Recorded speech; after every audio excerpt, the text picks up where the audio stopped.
Hi, this is Nicholas Bell with IONCINEMA, here to review Body Cam, which will be available on digital in demand May 19th, 2020, courtesy of Paramount. It is the sophomore film from Malik Vitthal, who previously did 2014's Imperial Dreams, starring John Boyega.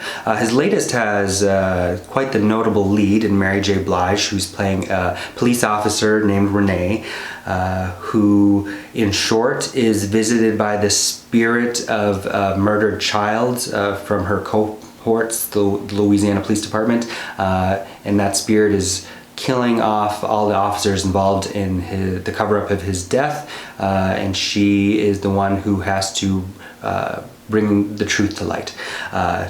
There's a lot going on in the backstory of this film that kind of clutters up a rather simple narrative that's not unlike a lot of J-horror films.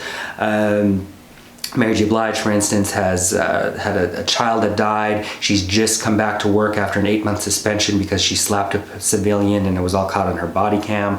So the film is trying to say a lot of things about police brutality, especially pertaining to the black community. However, the supernatural elements aren't laid out well enough to...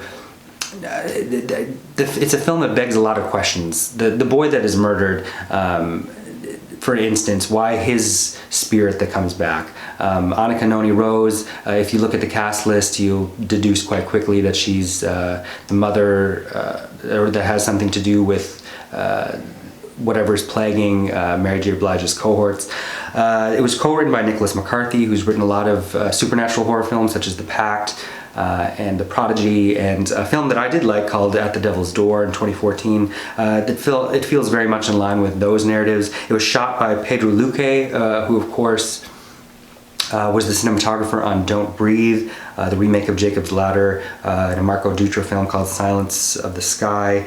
It's got a pretty good supporting cast. Ian Castleberry, as the first murder. The opening scene of the film is actually quite eerie. It's just that the tone and the ambiance, there's so much going on, and the supernatural element is such that it can't quite keep that up.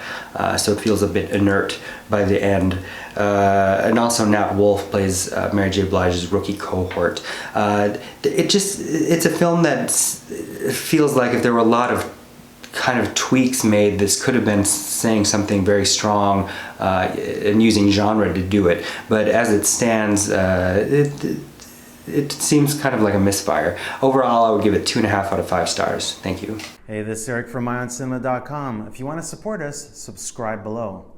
For more reviews, interviews, film festival coverage from Sundance, Cannes, Toronto, you want to check out these guys on this side.